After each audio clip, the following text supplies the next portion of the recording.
A continuación, quiero Me acabé presentar... de dar Hola. cuenta que no había prendido la cámara. Ah, bueno. Oh, yo peinándome así como vos, hermano, es que para parecerme el moderador y no. Bro, muchas gracias, un abrazo. Bueno, a continuación quiero invitar a la doctora Estela Navarro.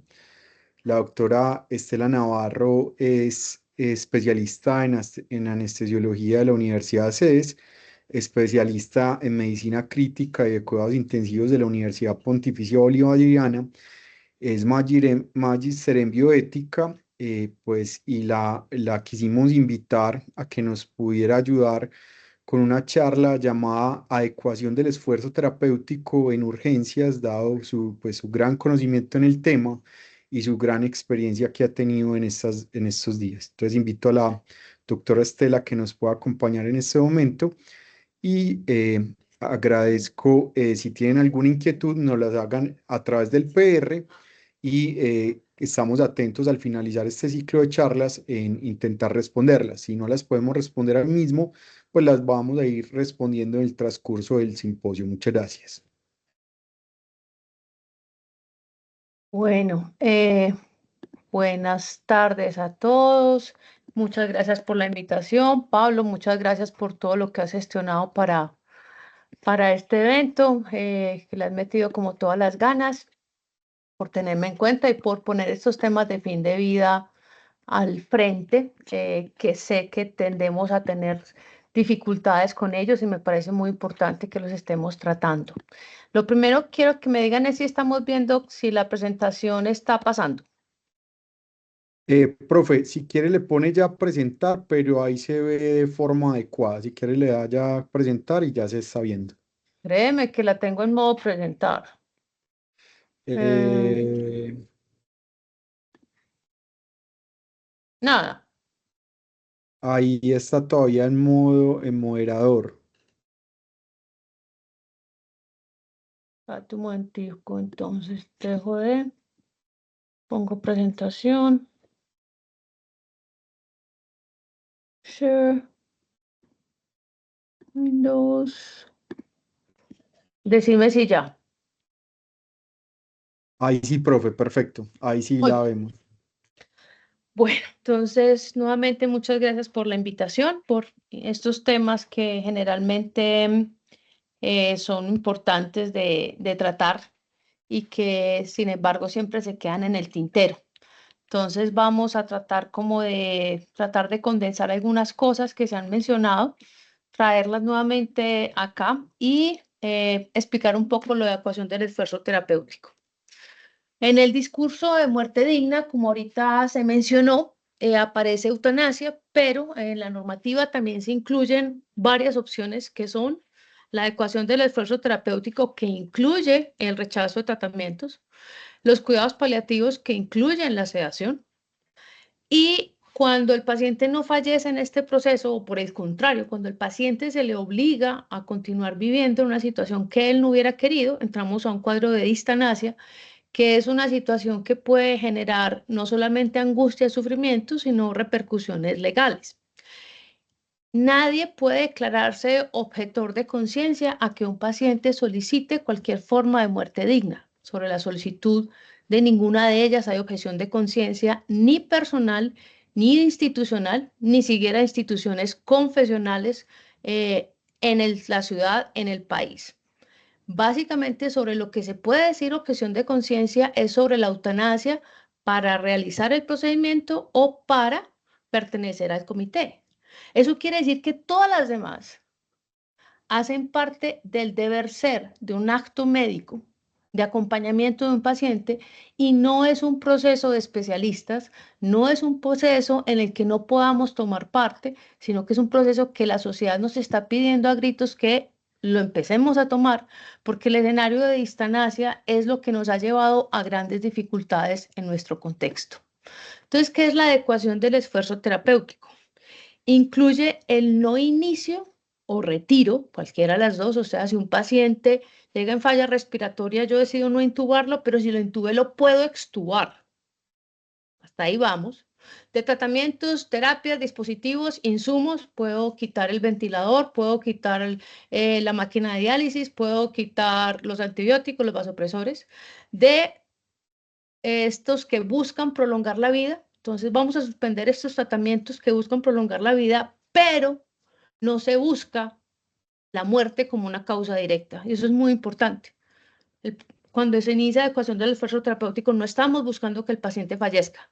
Estamos evitando el sufrimiento relacionado con los tratamientos que prolongan la vida. Y para que el paciente se pueda mitigar el sufrimiento, se debe tener un control adecuado de los síntomas en este proceso. Y posiblemente si el paciente fallece, logremos un adecuado control de síntomas, o si el paciente logra estabilizarse, logremos un adecuado control de síntomas. Y todo esto debe darse dentro de un marco de comunicación y transparencia. Es algo que se debe hablar, es algo que debe quedar consignado en la historia clínica, es algo que la familia tiene que conocer, es algo que el paciente debe conocer, y esto entonces, como les digo, hace parte de un acto médico. La resolución que nos habla de eutanasia, que ahorita la mencionamos. Esta resolución básicamente especifica cómo queda en Colombia la normativa de adecuación del esfuerzo terapéutico. Y lo que dice es básicamente lo mismo. Estamos hablando de que se requieren ajustar los tratamientos y objetivos de cuidado a la situación del paciente cuando no cumplen los principios de proporcionalidad terapéutica, o sea, cuando son exagerados, cuando generan sufrimiento o cuando no sirven al mejor interés de la persona y no representan una vida digna para la persona. Entonces, esto es como lo que nos dice desde el ministerio. Cuando el paciente ya considera que esto no le genera ningún beneficio y cuando el tratamiento es desproporcionado. Y ahorita vamos a ver por qué se define desproporcionado. Y como lo mencioné, y requiere entonces lo que es la retirada o la no instauración de actividades, intervenciones, insumos, medicamentos, dispositivos, etcétera, que pueden generar daño, sufrimiento o que son desproporcionados. Entonces, esta es la normativa que nos cobija. Cuando hablo de normativa, quiero decir que nos cobija a todos. Cuando hablo de que nos cobija a todos, es que los pacientes saben que tienen el derecho a la muerte digna y dentro de este derecho está el derecho a la ecuación del esfuerzo terapéutico y esto es un procedimiento que se debe hacer entonces cuando se llega al escenario de que estamos en una situación donde estemos generando daño, sufrimiento o no estemos siendo proporcionados con los tratamientos. ¿Cómo entonces hacemos para decidir, venga, es que toca empezar esto? Son varios actores. Está el paciente como tal o sus representantes en caso de que el paciente haya perdido la capacidad de tomar decisión de manera temporal, como estoy, no sé, politrauma, sedado, encefalopático o definitiva porque tengo una discapacidad cognitiva, porque tengo una demencia. ¿Listo? Entonces, sea el paciente o los representantes y también se involucra el grupo tratante. ¿Cierto? Cuando el paciente rechaza el tratamiento, el grupo tratante debe adecuar los tratamientos para que el paciente no sufra, pero no lo puede obligar a recibir el tratamiento que el paciente rechazó. Y eso tiene que ser muy claro, ni se debe castigar al paciente porque no está recibiendo el tratamiento que yo le quiero ofrecer. Ahora, cuando el grupo tratante ve que el paciente no tiene buen pronóstico, no va a tener buena respuesta, el tratamiento es desproporcionado, se vuelve una decisión médica. Y es como básicamente yo no tengo que decirle a un paciente que me diga, que me forme un disentimiento para colocarle meropenem. Pues no, yo sé cuándo hay que ponerle meropenem y si no hay que ponerle meropenem, no se pone. Yo sé cuándo un paciente tiene criterios para intubarse, tiene criterios para reanimarse. Ahora, lo que yo sé es que se lo debo transmitir al paciente. Entonces, no es que fírmeme el disentimiento o el consentimiento y ya con eso yo me lavo las manos. No, esto es una decisión médica y las decisiones médicas se comparten con el paciente y se le explica por qué.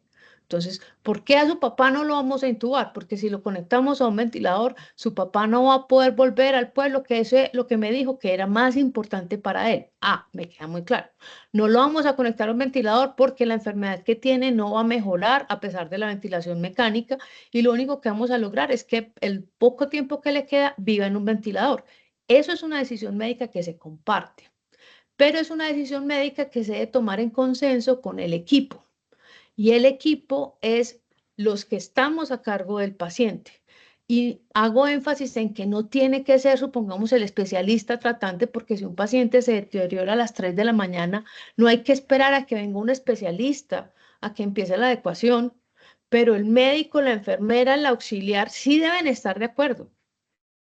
Deben estar de acuerdo en que este paciente que acaba de tener una hemorragia subaracnoidea catastrófica, listo, no vamos a escalar terapias, pero todos estamos hablando lo mismo, porque si no, deja de ser un acto médico y se vuelve una situación conflictiva. Se debe consignar en la historia clínica, se le deben explicar a los acompañantes o al paciente los techos terapéuticos. ¿Qué quiere decir? Si al paciente no lo van a intubar, pues sí le vamos a poner oxígeno.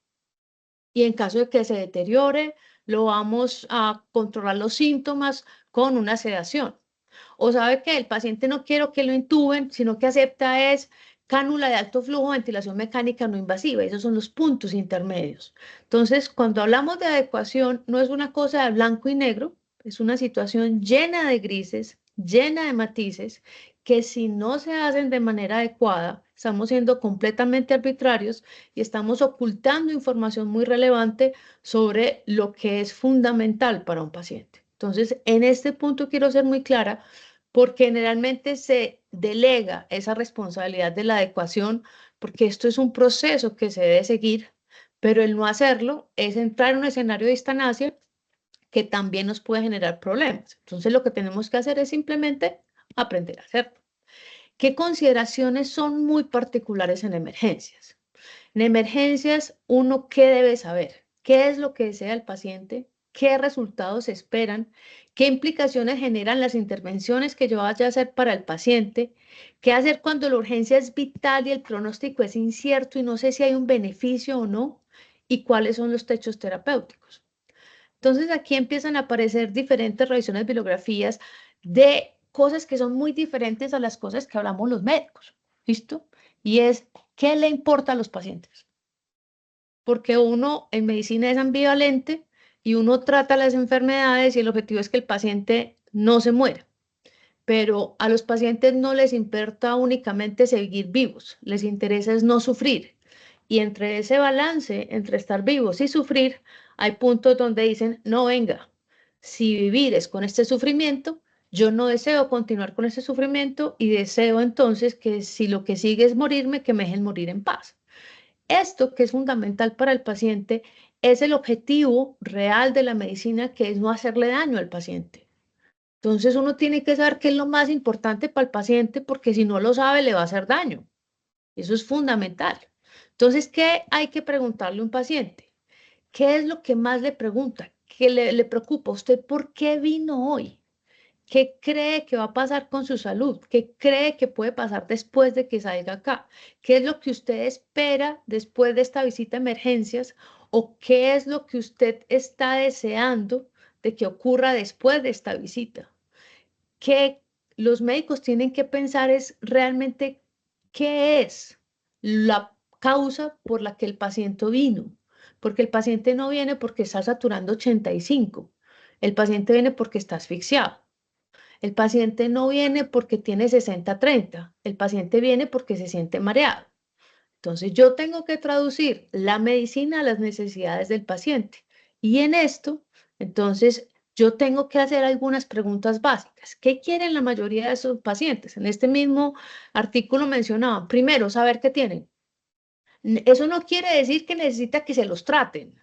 Es tener simplemente el nombre. Ah, no, es que yo lo que tengo es una diabetes, yo lo que tengo es una falla respiratoria, yo lo que tengo es un cáncer, yo lo que pasa es que me infarté y ya sé por qué estoy así. Volver al lugar de residencia. Y entonces cuando empezamos un tratamiento, eso es algo que uno debe tener en cuenta porque uno lo puede tener el paciente vivo en el hospital. La pregunta es si va a poder volver a salir del hospital. Y eso es la mayoría de los seres humanos. Si usted le pregunta, usted ingresa a un hospital, ¿a usted le gustaría poder volver a su casa? La mayoría le dirían, sí, claro, yo quisiera volver a vivir a mi casa. O sea, yo no me quiero quedar viendo aquí o institucionalizado. Entonces, eso es muy importante y eso es fundamental para tomar las decisiones. Quiero reducir o resolver los síntomas que me molestan. Desean mantener el autocuidado y la independencia y tener tranquilidad de que las cosas están bien o que al menos están controladas. Entonces, fíjense que es muy distinto a yo quiero seguir vivo a toda costa. Y es algo que para uno tiene que empezar a traducir lo que este paciente dice, que yo vine urgente acá con respecto a la necesidad y las cosas que yo veo. Son dos cosas completamente diferentes, son dos mundos diferentes. Y necesitamos es, ¿qué necesita este paciente? ¿Por qué es importante tener esto en cuenta? Aquí tenemos un estudio que hacen con fragilidad en adultos mayores y empiezan a darse cuenta qué pasa con los pacientes que tienen un mayor puntar de fragilidad, que ya no son capaces de moverse, que ya no son capaces de cuidarse solos, de asearse, etcétera. Estos pacientes, mientras más alto su score de fragilidad, mayor probabilidad van a tener de muerte. ¿Listo? Entonces, en los primeros 30 días. Si estamos pensando en que un paciente no quisiera fallecer en un hospital, yo tendría que evaluar cuáles son las características que me hacen sospechar de que un paciente tal vez no pueda volver a la casa, que es algo tan importante. Entonces, consideraciones claves. Este es un artículo que sacan los franceses en el 2019 de cuáles son las cosas fundamentales para tomar las decisiones de no inicio o retiro de soporte vital en pacientes adultos en urgencias. Y aparecen nuevamente las metas de cuidado. Y por eso empecé con, ¿qué es lo que un paciente quiere? Hombre, un paciente no quiere saber qué tiene, quiere volver a su casa, quiere sentirse mejor, no quiere sufrir y quiere conservar su independencia. Esas metas de cuidado es el primer aspecto que tengo que tener en cuenta para tomar las decisiones. ¿Cómo las conozco? Pues primero, porque el paciente me lo dice clarito, expresión del paciente, porque lo escribió en un documento, listo, me lo escribió. Pero la mayoría de la gente no hace eso. Sin embargo, la mayoría de las personas que están muy enfermas empiezan a decir qué quieren o qué no quieren o cómo quisieran vivir o cómo no quisieran vivir. No, yo no quisiera terminar conectado a un respirador. No, yo no quisiera quedar postrado en cama.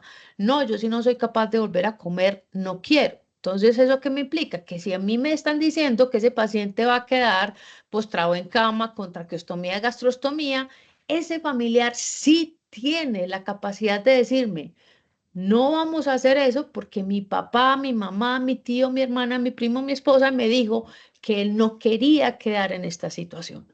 Y si yo tengo dudas, pues simplemente pregunto a más personas porque ese marco de valores es como parte de la biografía, es algo que casi todo el mundo conoce y que termina siendo muy claro. Entonces, esto hay que conocerlo. Cuando a mí lo que me pasa es que me traen el NN y nadie sabe nada de nada, pero a mí me preocupa realmente el pronóstico. Me traen un paciente que parece ser en situación de calle en el momento, con un politrauma severo, con un TEC, con un aplastamiento de pelvis, y yo sé que va a requerir mucho tiempo hospitalizado y etcétera. Yo sí tengo que empezar. Listo, empecemos, pero realmente esta persona, ¿qué posibilidades tiene de poder volver a disfrutar la vida como la vivía antes? ¿Cuál es lo que a esta persona más le interesaría? Eso no hay que decirlo ya, sino que hay que tenerlo en mente para poder continuar el tratamiento, porque muchos problemas legales en los que se determinan en este tema de fin de vida es porque nunca se pensó en lo que al paciente le interesaba.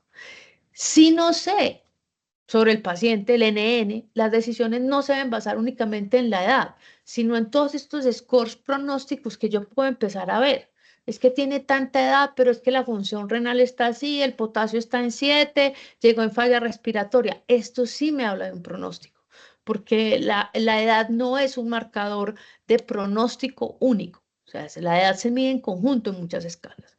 Tengo que tratar de tener rápidamente la información sobre los antecedentes, la historia clínica del paciente, el nivel de independencia que ese paciente había mantenido, la capacidad cognitiva y la calidad de vida, porque esas son las cosas que las personas más valoran.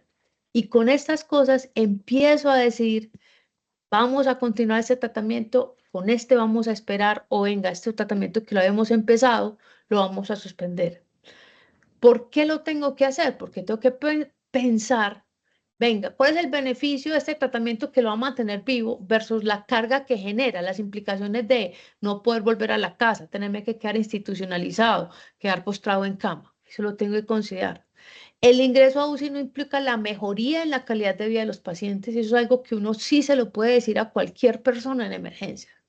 Cuidados intensivos no mejora la calidad de vida. Cuidados intensivos lo que logra es posiblemente mantener signos vitales, ¿cierto? Pero eso no implica que sea la vida de que el paciente quisiera seguir viviendo. Entonces, considerar la adecuación del esfuerzo terapéutico de una manera temprana, los techos terapéuticos, considerando también la independencia y la fragilidad, y cuando, eso es muy importante, tengo un evento crítico agudo que amenace la sobrevida y la funcionalidad, tengo este adulto con mayor, con un politrauma y un TEC, yo puedo empezar el tratamiento, porque es que en ese momento agudo tomar la decisión es muy difícil. Listo, empieza el tratamiento, intube ese paciente, conéctelo al ventilador, póngale vasopresores, llame al cirujano, llame al neurocirujano, empiece a transfundir. Pero simultáneamente debe empezar a hacer todo lo posible para definir las metas de cuidado a medida que el paciente va evolucionando y usted va viendo hacia dónde va, para poder decir, venga, no, es el momento de parar, o no, sí, venga, este paciente va para la UCI y continuamos con todo. ¿Listo? ¿Por qué? Porque hay un punto, y yo siempre hago el debate sobre la traqueostomía, hay un punto de la medicina que hemos logrado avanzar donde se nos vuelve muy difícil decir, bueno, ya paramos y ya no vamos a hacer nada, porque un paciente que quedó con unas secuelas neurológicas severas y que yo intubé inicialmente y que después no se despertó, si yo le hago una traqueostomía, no es para que respire, eso es una mentira que dimos a todo el mundo. No le damos una traqueostomía para que respire, no, el paciente con TEC severo sí respira. La traqueostomía se la vamos a hacer es para que no se broncoaspire, para que no se muera de una neumonía. Eso quiere decir que el curso natural de un paciente con una enfermedad neurológica catastrófica es que se mueran de una neumonía aspirativa. Si ese paciente con ese politrauma lo subiste a la UCI, lo intubaste, lo transfundiste, lo operaste, y a los 8 días ves que no hay ninguna evidencia de ninguna mejoría neurológica, la pregunta es, ¿de qué se beneficia de la traqueostomía? ¿Quién se beneficia de hacerle la traqueostomía? Porque si es para sacar el paciente de la UCI, usted puede coger el paciente y lo desconecta al ventilador y él va a seguir respirando. Entonces, a la traqueostomía, ¿cuándo implica un beneficio? Entonces, cuando yo empiezo a hacer estas intervenciones, yo le estoy diciendo, sí, hágalas, pero también piense cuándo tiene que parar. ¿Listo? ¿Por qué tengo que pensar en esto? Aquí esto es muy típico de paliativos y nos ponen como varios escenarios donde yo tengo que pensar en un paciente. Hay contextos en el que detecto un paciente con una enfermedad grave y que es de una manera progresiva, o hay momentos donde me llega en una catástrofe. Realmente, desde el momento en que yo diagnostico la enfermedad grave como el EPOC, que el paciente simplemente está con inhaladores y oxígeno en la casa, yo debería empezar a planear el cuidado. Así todo el mundo considere que lo estamos haciendo muy despacio, porque es que la persona necesita prepararse para planear en su vida. Cuando yo ya cojo al paciente que está reingresando constantemente y ahora está con una neumonía en urgencias, yo puedo empezar a hacer esta conversación, pero hacer una conversación mucho más difícil, con una carga emocional más dura. Tengo un lapso de tiempo mucho más corto para deliberar, días o horas. Los que trabajamos en UCI o en emergencias es horas a minutos, ¿cierto? Con una relación médico-paciente que posiblemente no estaba estructurada y con unas capacidades de comunicación que la mayoría de nosotros no estamos entrenados. Y cuando me traen el paciente en falla respiratoria, en paro, en inminencia, yo digo, pues entonces, ¿qué hago? Y están básicamente haciendo masaje, dando ambú, yo tengo que sentarme con la esposa, preguntarle, ¿lo intubamos o no? Pues realmente es una comunicación en crisis que para todo el mundo es demasiado tarde. Casi siempre es una relación entre un par de extraños que las decisiones se toman en minutos y la comunicación es muy compleja en estas cosas. Entonces, uno lo que quisiera es, si yo sé que un paciente consulta frecuentemente a un servicio por EPOC, por falla respiratoria, yo realmente debería empezar a tener estas conversaciones con ese paciente y no esperar al momento en que me llegue en la parada respiratoria. Cogerlo cuando está todavía nebulizando, lo que yo creo que ya va a salir para la casa, empezar a plantear este escenario. Porque, ¿qué ven también entonces las familias o los pacientes? Hay veces que yo sufro, me dan un diagnóstico y todo es catastrófico. Hay veces que cuando uno se va a hablar con una familia, sobre todo los pacientes que en un deterioro crónico de falla de órgano, uno se da cuenta de repente que la familia tiene mucho más claras las cosas, o sea, el paciente las tiene mucho más claras de lo que uno se imagina, porque han visto que son crisis de descompensación frecuentes. Y cuando hay un compromiso ya muy severo, como una demencia, el paciente lo tiene ya muy claro. Entonces, esa idea de que no podemos hablar con la familia, que es muy difícil, eso hay que cambiar. Va a haber escenarios que son muy duros, va a haber escenarios donde uno se sorprende lo fácil que lo tiene la familia y lo más importante es que nos vamos a tener que preparar para comunicación, ¿cierto? Y para comunicarnos tenemos que empezarle a preguntar qué, qué quieren ustedes, qué desea usted. Entonces aquí empieza a aparecer, nuevamente les preguntan, ¿qué desean usted como paciente cuando ingresa a urgencias? ¿Usted quiere que lo cure? 48%. ¿Usted quiere que le controlen los síntomas? 44%. ¿Usted quiere cuidados paliativos? 7%. Imaginen lo importante. Factores determinantes, la edad, la calidad de vida, el manera como lo estoy viendo de pronóstico desde la parte médica, cuando el paciente ya tiene secuelas del marco de valores, qué tanto va a implicar a este paciente, ¿cierto?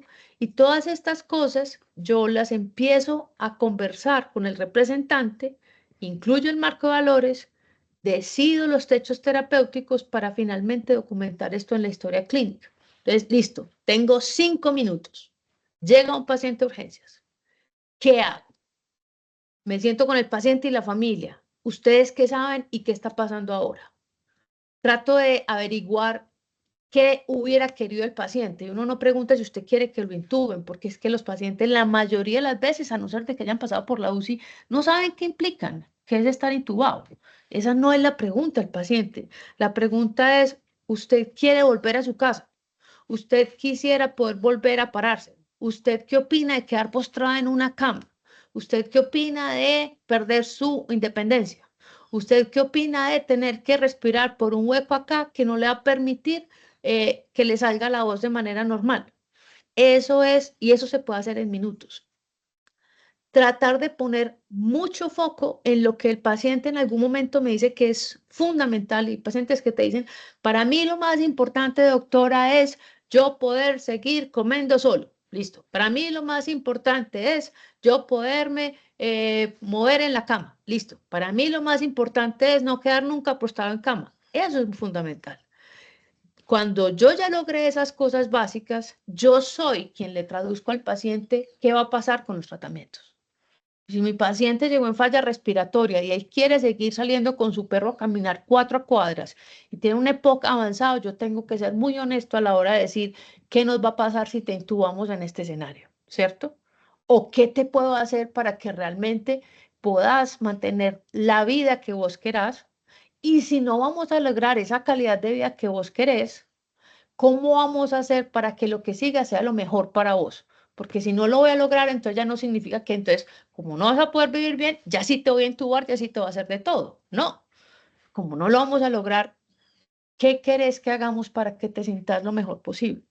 Y apenas tengo ya todo esto claro y los techos y hacia dónde voy, empiezo a incluir todo esto en la historia clínica y empiezo a pedir personas que me colaboren para que todo esto no solamente quede consignado, sino para que yo como profesional tenga soporte y también para que esta persona tenga el soporte emocional de la situación en la que se encuentra. Esto aparece mucho en esto como una manera fácil de verlo. ¿Qué le tengo que preguntar a un paciente? ¿Qué es lo que a usted más le importa? ¿Qué medicaciones quisiera usted? ¿Qué medicaciones creen que lo puede afectar? Eso lo sabe usted como médico. Usted sabe cuáles son los medicamentos deliriogénicos. Ustedes saben cuáles son los medicamentos con efectos secundarios. Tengo que pensar en eso. ¿Cómo está la parte cognitiva mental del paciente y evitar yo afectar esto con mis intervenciones? y tratar de garantizar la movilidad del paciente. Estos son 4 factores fundamentales que todo paciente desearía que le respetaran.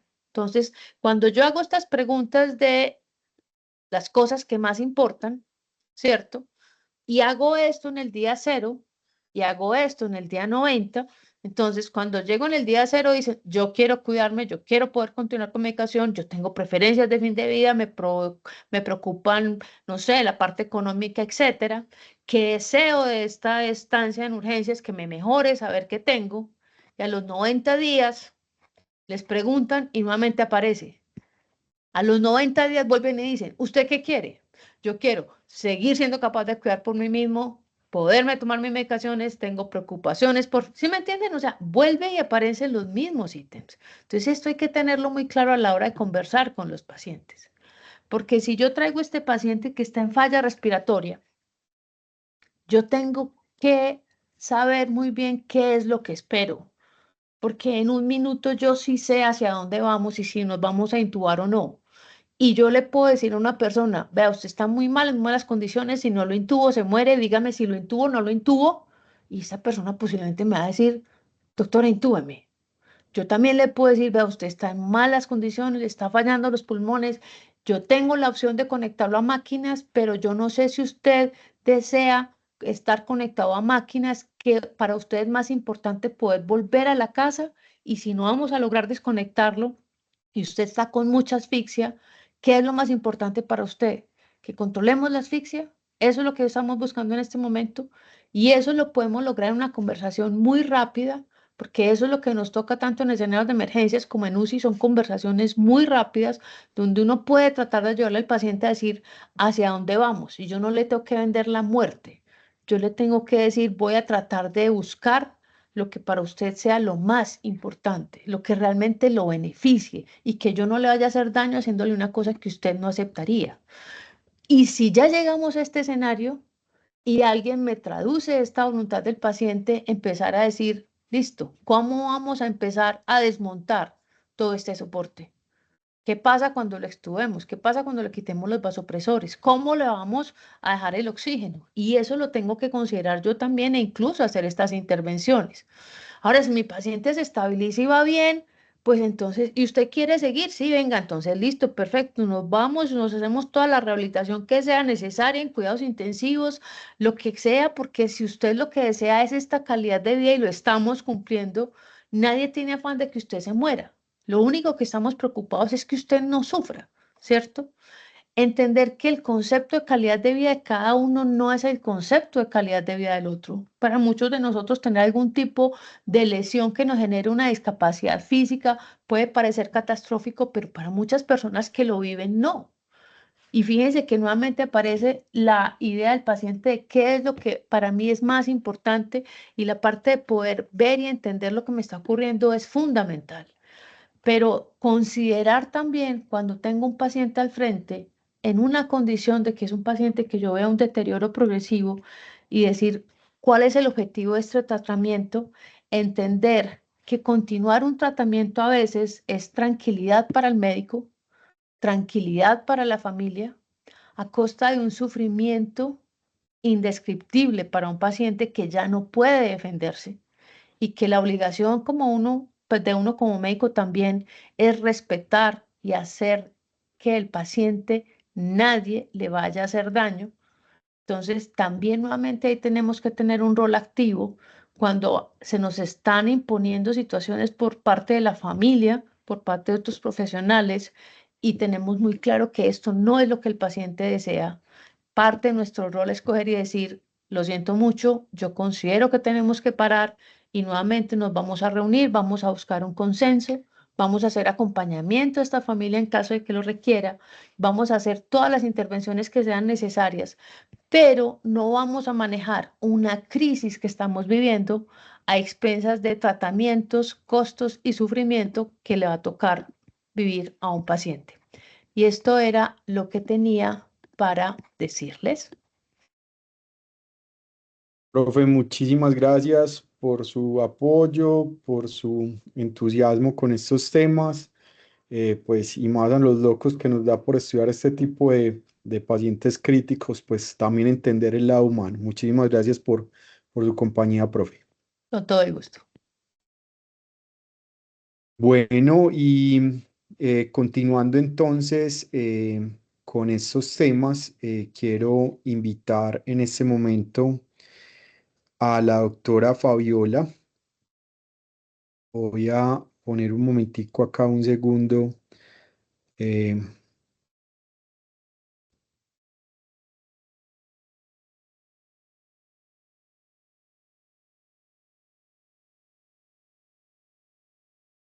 Muy bien, entonces quiero invitar a la doctora Fabiola Luna López. La doctora Fabiola es médica urgentóloga, urgencióloga del Hospital de Traumatología y Ortopedia Moreno Valle de la ciudad de Puebla, en México. Es médica paliativista del Hospital Regional de Puebla y tiene una maestría en Administración de Hospitales y Salud Pública. Fuera de eso, cuenta con unos diplomados de cuidados paliativos pediátricos, medicina del dolor, medicina de desastres y emergencias y epidemiología. Y es miembro del Comité de Bioética de la Asociación Latinoamericana de Cuidados Paliativos.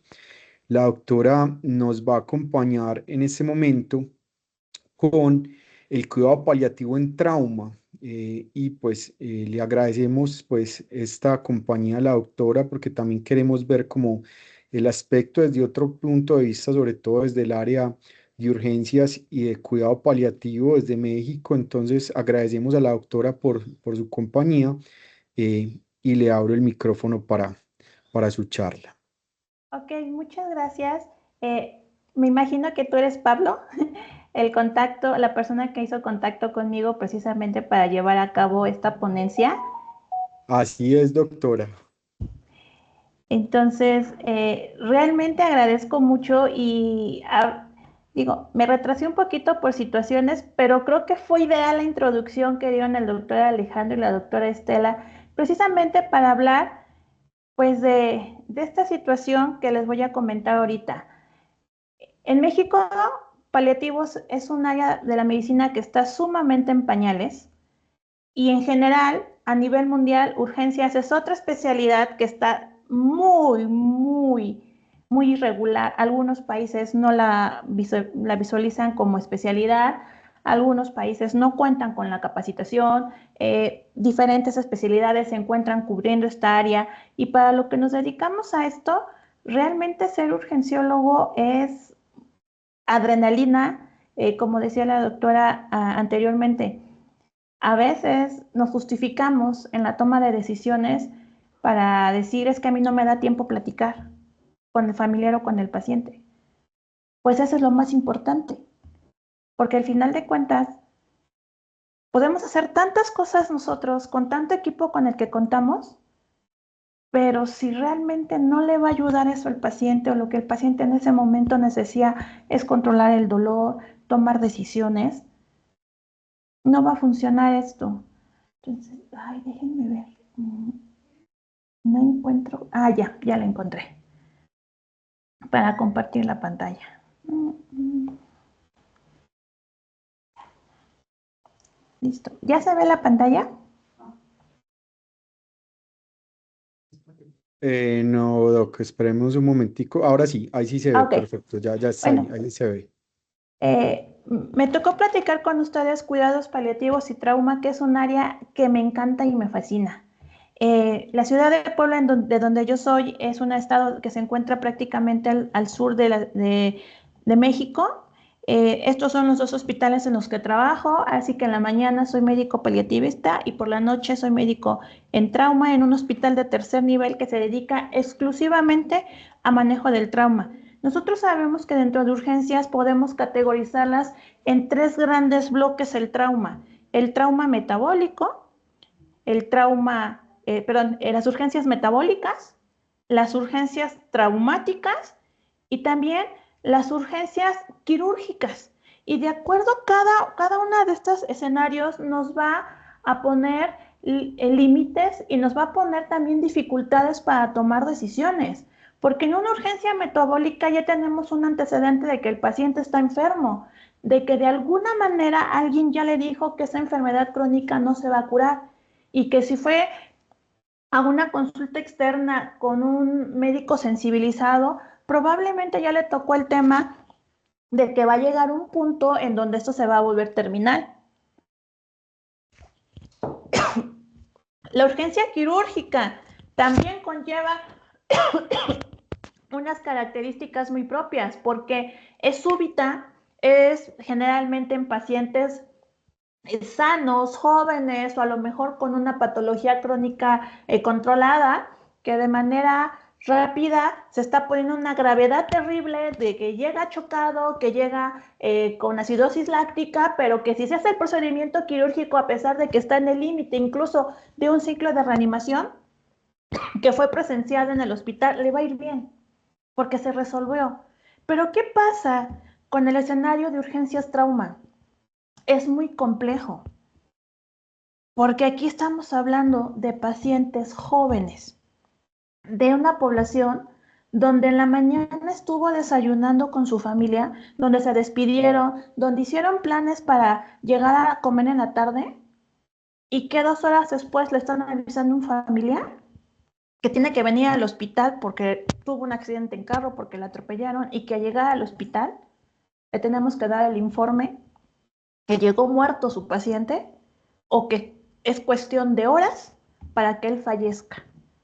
Entonces, esa es la dificultad que tenemos desde la entrada con esto. Segundo, trabajar en urgencia no es sencillo. Aquí les pongo una foto en post-COVID casi inmediato. ¿Cómo me siento a charlar? ¿Cómo establezco ese contacto cuando siquiera ese paciente o ese familiar no me ve? ¿Por qué? Porque traemos cubrebocas, porque traemos caretas, porque traemos dobles, porque traemos el carro, porque traemos todo, una bata, porque estuvimos haciendo un procedimiento. Desde ahí empezamos a tener estos ruidos y estas barreras como la comunicación. Si yo les pudiera hablar y presumir mi estado, evidentemente como país mexicano, obviamente es la comida. Estas son las 3 comidas que están reconocidas a nivel internacional, que es el chile en nogada, el mole poblano y las semitas, que son riquísimas. Si algún día tienen la oportunidad de viajar a mi estado, no se lo pueden perder. Y entonces, el primer paradigma del que vamos a hablar, urgencias y paliativos, cada quien por su lado, eso es algo que tenemos que empezar a romper. Bien lo decía la doctora y el doctor Alejandro. ¿Cuántos hospitales realmente van a poder tener un acceso 24 horas a hacer una interconsulta? A decir, ok, si necesita una atención paliativa, hago la interconsulta y que venga el especialista. Es muy poco. Al menos aquí en México solo hay un hospital que podríamos decir que tiene cuidados paliativos 24 horas, que las 24 horas se acaban a las 10 de la noche, que es el Instituto Nacional de Cancerología. Si un paciente llega después de las 12, tiene que esperar al siguiente turno. Los traumas más catastróficos son en la madrugada, que tiene que ver con vehículos y tóxicos, alcohol o drogas. Ya a esa hora en la madrugada no vamos a encontrar un paliativista. Segundo, si ustedes se han interesado en buscar artículos, sí hay artículos. Después de la pandemia, la relación de urgencias y paliativos creció desproporcionadamente. Sin embargo, acá hay una situación que llama mucho la atención. Me divide los artículos en 3. En sensibilizar al servicio de urgencia, en medir qué tanto conocemos de las acciones paliativas y tercero, cuando detectamos la necesidad, hablarle al paliativista. Y vuelvo a lo mismo. Eso no va a ser una realidad. Y ya no solo hablo de las 3 de la mañana. Es difícil encontrar un paliativista, que todos los hospitales tengan un paliativista, ya digamos, aunque sea uno en la mañana. Digo, a lo mejor se los guardamos y lo mandamos a traer. Porque al final de cuentas, nosotros como urgenciólogos, nuestro trabajo se llama tiempo. Nosotros tomamos decisiones en base al tiempo. Y algo que se nos inculca desde la formación es que nuestro objetivo es mantener vivo al paciente y que para eso tenemos que ocupar todos los recursos que tengamos a la mano y que nuestro pilar para tomar decisiones es el triage. Y entonces, si me están diciendo que para mí la urgencia se clasifica en el tiempo en el que el paciente se puede morir, entonces, ¿en qué momento tengo que cambiar el chip de, ok, se está muriendo, entonces, ¿por qué es una urgencia? Si ya no quiere intubarse, pues se va a morir, sí, pero está sufriendo. Y esa es una verdadera urgencia. Uno de los grandes cambios de ideología en la bioética es si realmente el bien mayor es la vida, o tenemos que frenarnos tantito y decir la calidad de vida que se traduce en la dignidad de la persona.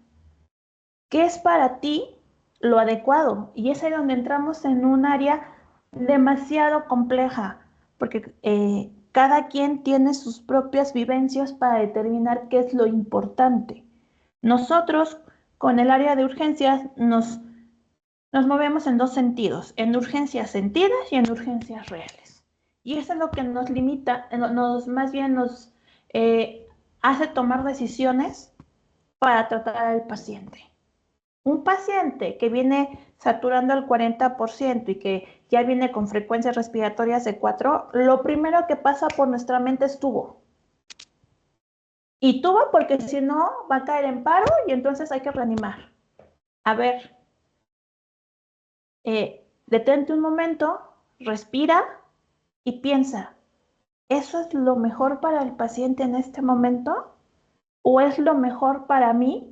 Porque me evita tener que salir a tener que dar esa plática con la familia para tomar decisiones. Trauma, como sabemos, es un daño físico que resulta de la exposición del cuerpo a niveles que van a sobrepasar la tolerancia de nuestro cuerpo. ¿Qué tipo de energía? Térmica, cinética, química, eléctrica. De hecho, tiene pocos años que se ha reconocido el trauma como una patología per se, con todo lo que tiene que ver. La Organización Mundial de la Salud calcula que 5.8 millones de personas a nivel mundial mueren al año por traumatismos, que es prácticamente el 10% de las defunciones a nivel mundial, principalmente en pacientes jóvenes y previamente sanos. Aquí en México el año pasado, accidentes y agresiones que finalmente terminan siendo traumas fueron las 3 primeras causas de muerte de personas entre los 5 y los 54 años. O sea, es tremendamente el nivel. En mortalidad general, es la quinta causa de mortalidad en la población mexicana. Los números no distan mucho del nivel mundial. Y aquí empieza algo muy interesante, porque hablar de cuidados paliativos no solo hay que moverlo a urgencias, no solo hay que entender cómo los vamos a aterrizar a trauma. Urgencias tiene una parte vital, que es prehospital. Nuestros compañeros paramédicos son un punto primordial para poder iniciar el abordaje de los pacientes. Y en este sentido, también tenemos que empezar a hablar de paliativos prehospitalarios. ¿Por qué? El trauma va a provocar muerte por 3 razones. El inmediato, que son minutos después de que sucedió la lesión. ¿Por qué? Porque son lesiones catastróficas. El 50% de las muertes por trauma se da de forma inmediata. Hemorragias masivas.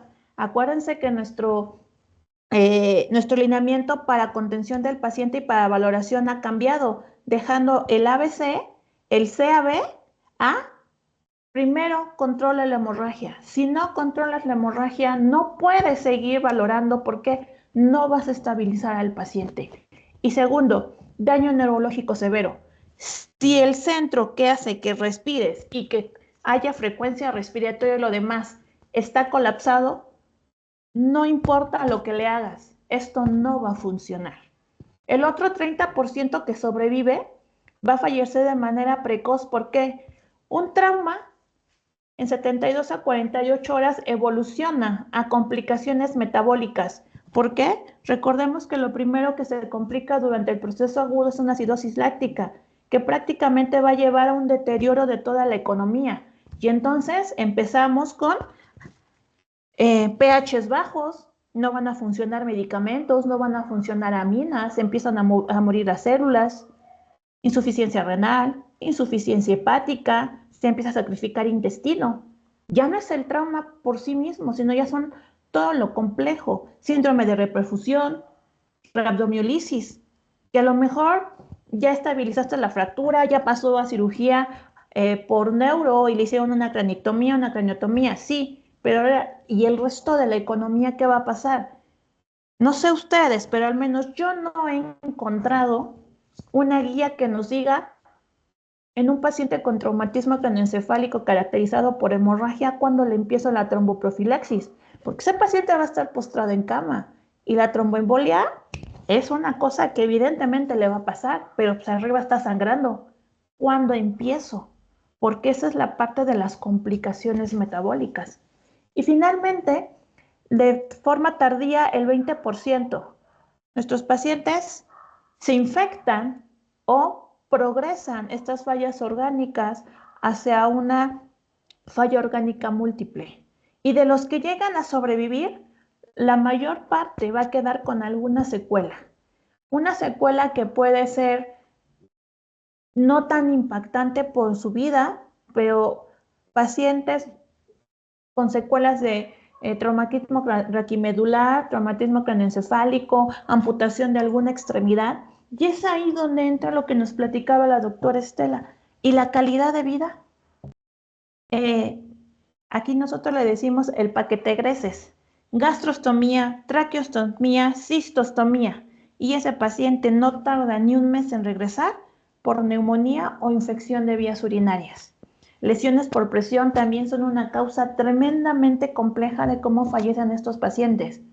Por dolor y por un dolor que no se acepta y no se maneja de la forma adecuada hacia ese paciente y la familia. Y entonces, estamos hablando que en el contexto de trauma hablamos de pacientes jóvenes, adultos, previamente sanos, que son eventos súbitos que no estaban planeados y que no solo es eso, sino que ni siquiera asumíamos que podía pasar esta circunstancia, que generalmente son lesiones catastróficas desde el inicio, desde que llega el personal prehospital a valorarlo, saben que esto no va a funcionar. ¿Por qué? Porque el paciente ya está midriático, porque tiene exposición de masa encefálica, porque tiene exposición intestinal, porque ya está amputado la pierna. O sea, son cosas que ni siquiera necesitas estudios específicos para ver que esto va a terminar mal. Pero ¿cómo empiezas a abordar a la familia o al testigo en la escena del accidente? Y que si esa persona llega a sobrevivir, tiene un alto riesgo de tener secuelas muy importantes que van a afectar su calidad de vida. Son pacientes que por la edad están económicamente activos y que en varias ocasiones son el pilar económico de la familia. Y que desde allí empezamos con una situación psicoemocional de ser el pilar, la cabeza y el que mantiene a la familia. Por ejemplo, un padre de familia, de pronto tener que ser responsabilidad de hechos, es un parteaguas tremenda desde el abordaje del tratamiento. Y este es un ejemplo rápido y se los pongo para empezar a aterrizar esto. Esto es un paciente que tuvimos en el hospital, es un hombre de 30 años, una unión libre, su pareja tiene un embarazo de 25, tenía un embarazo de 25 semanas complicado, no podía viajar. Ellos eran originarios de una comunidad que estaba aproximadamente a 2 horas en auto del hospital. Iba manejando su motocicleta, no llevaba casco, tuvo un accidente, lo impacta por atrás un carro, sale proyectado con contusión directa en espalda y la nuca. Se para, se va a casa y a las 24 horas empieza con dolor y pérdida de la movilidad de extremidades. Va al hospital de su región, le toman una tomografía y vean, es una sección medular. Una sección medular en un paciente joven, sano, en un contexto de que está empezando a realizar una familia propia y que de pronto se dan cuenta la exploración neurológica, pues prácticamente no mueve nada. Desde que nosotros vemos esa tomografía, incluso sin explorar al paciente, sabemos qué va a pasar. Hagamos lo que hagamos, eso no va a mejorar. Porque entre que llegó al hospital y tuvo el accidente, pasaron 3 días. La poca médula que había sobrevivido está totalmente hipóxica y isquémica. Llega al hospital, se ingresa, trauma le propone operarlo para estabilizar, pero hay que dar la duda en la familia de si eso va a ayudar a que se pare o a que se siente. Pasan los días, al 10º día de su ingreso, el paciente estaba comiendo, obviamente totalmente en decúbito dorsal, porque pues sección medular, y se broncoaspira.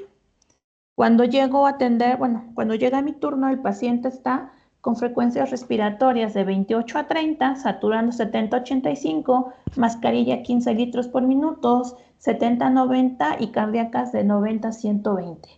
Obviamente, enfermería ya estaba a todo lo que da para realizar una intubación. A la exploración física, pues no se le escuchaba nadita el pulmón derecho.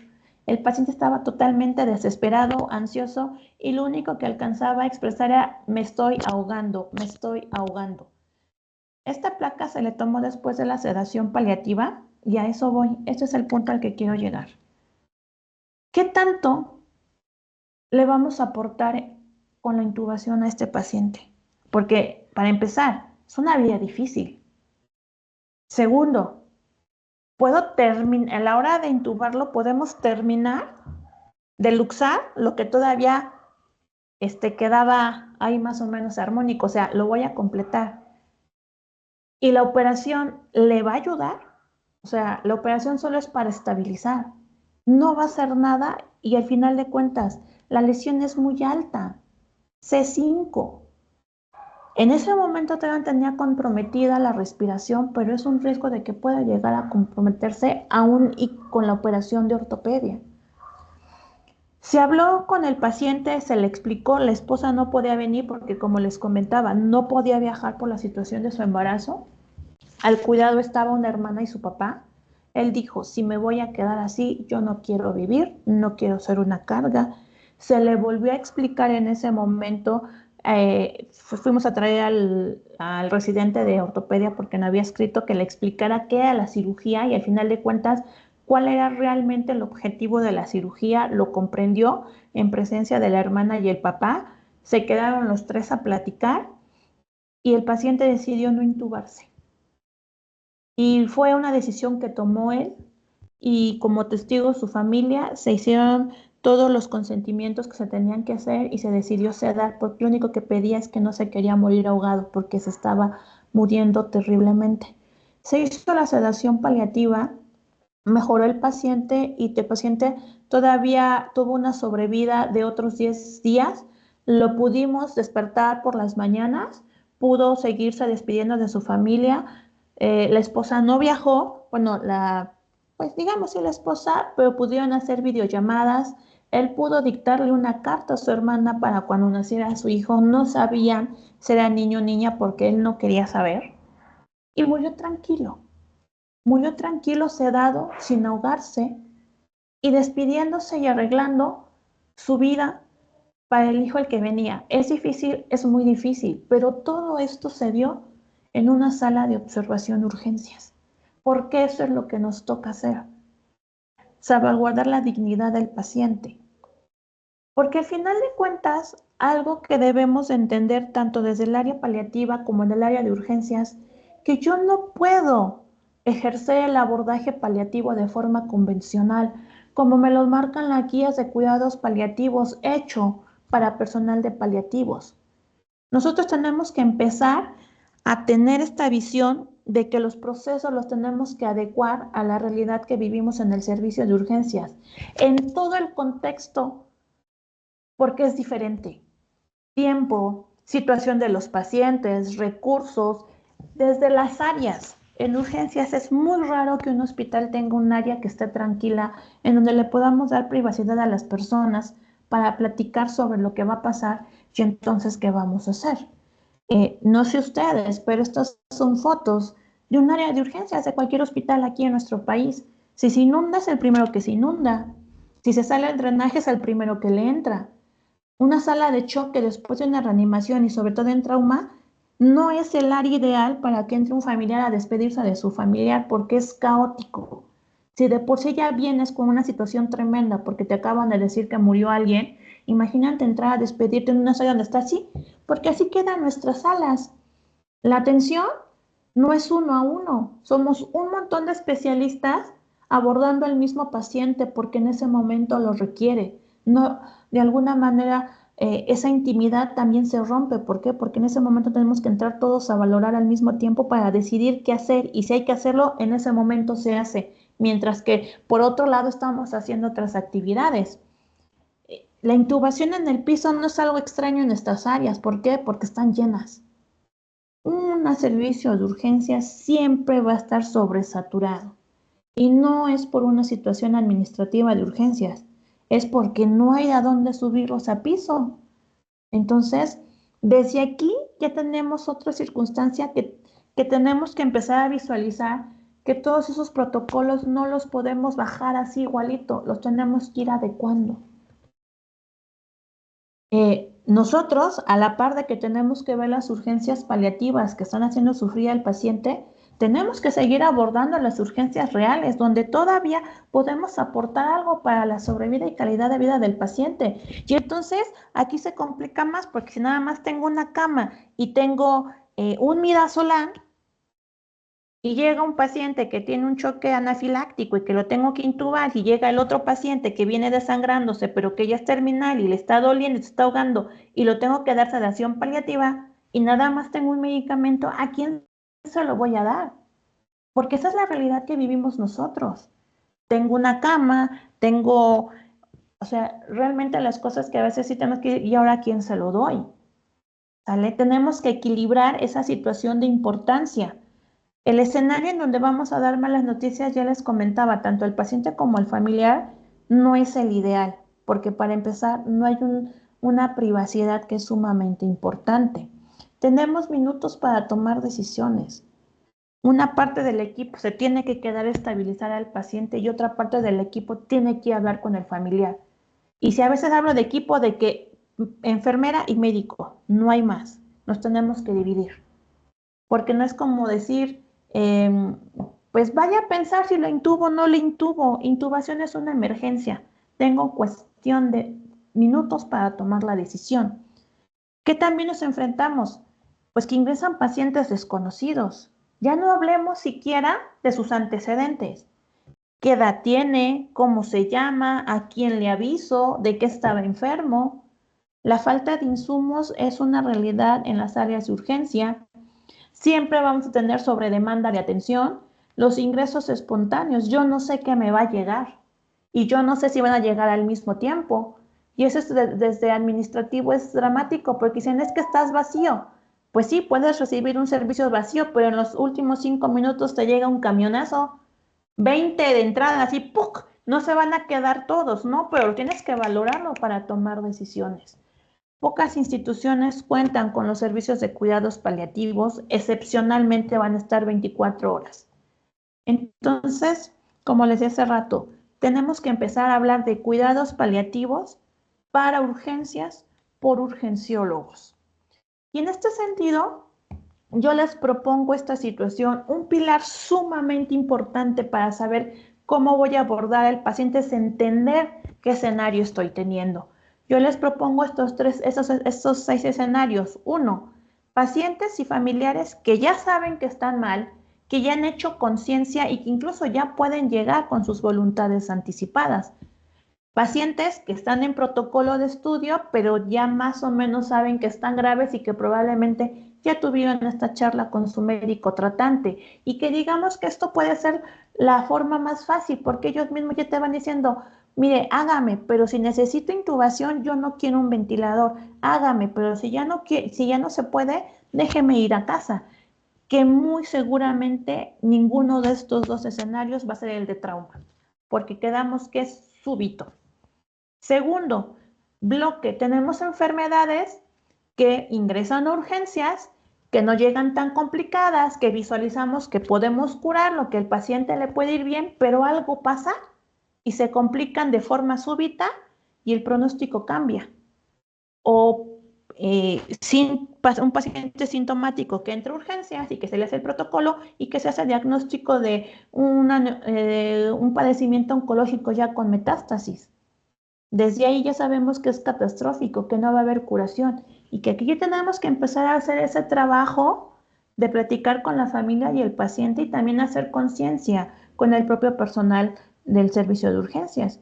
Y finalmente, el último bloque es donde definitivamente entra trauma. Un paciente que llega con urgencia paliativa en dos situaciones. Que ya tenía conocimiento, volvemos al primer bloque, o que no tenía conocimiento, y que hay que acelerar todo este proceso. Y el último, una patología súbita que desde el ingreso llega con un mal pronóstico. El ejemplo que les enseñé, traumatismo craneoencefálico severos, catastróficos, pacientes que ya vienen con datos clínicos de deterioro rostrocaudal. Hagamos lo que hagamos, esto no va a mejorar. Y al final de cuentas, también hacer conciencia de algo bien interesante, que lo que nosotros hacemos es un arte, y un arte que equilibra tanto la parte de la ciencia como la de la moral y de la ética. Y todo este proceso de toma de decisiones para el abordaje de un paciente ha tenido una gran evolución, desde que empezaron con definiciones como limitación terapéutica hasta el día de hoy que estamos aterrizando en lo que es la prudencia terapéutica. Que la prudencia terapéutica, como ya lo mencionó la doctora Estela, al final del día significa buscar la mejor acción terapéutica para este paciente en estas circunstancias, en este momento y en estos recursos. ¿Por qué? Porque esto es dinámico. Y este paciente a lo mejor entró ahorita, gravísimo, insisto, a lo mejor con un ciclo de reanimación, pero que tiene un chance. Pero a lo mejor mañana se complicaron las cosas y esto cambió. Ya hay que volver a reestructurar nuestro plan de abordaje, siempre acompañado de darle la información adecuada y clara al familiar. Hay cosas que no se pueden embellecer, hay cosas que no las puedes hacer menos duras, pero es la información necesaria que se necesiten para empezar a hacer ese duelo anticipado y poder tomar la mejor decisión hacia su ser querido, que es salvaguardar su dignidad. Y al final del día, ¿con qué los quiero dejar? Que tenemos que empezar a visualizar la necesidad de incluir el abordaje paliativo en los servicios de urgencia, pero desde la propia perspectiva de nosotros como urgenciólogos, con nuestros recursos, con nuestras habilidades y con nuestras limitaciones, que se llama principalmente tiempo. Adecuar las intervenciones paliativas a las circunstancias de urgencias, tiempo.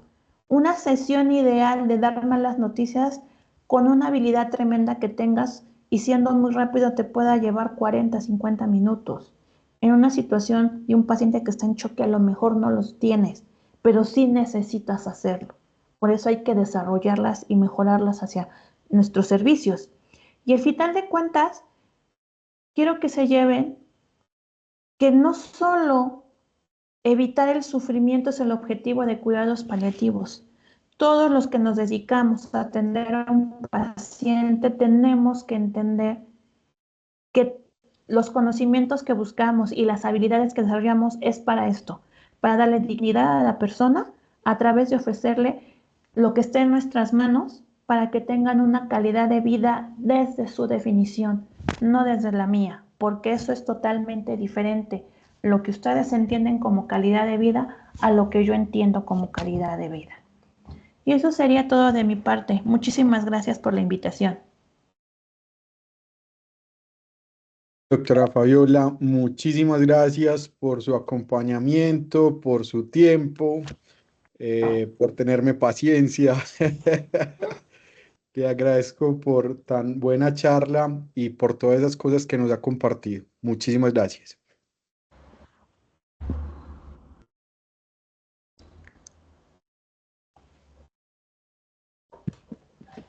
Muy bien. Continuando entonces nuestro simposio, pues le doy la bienvenida al doctor Santiago Parra. El profe de Santiago es médico especialista en dolor y cuidados paliativos de la Universidad Pontificia Bolivariana y actualmente trabaja como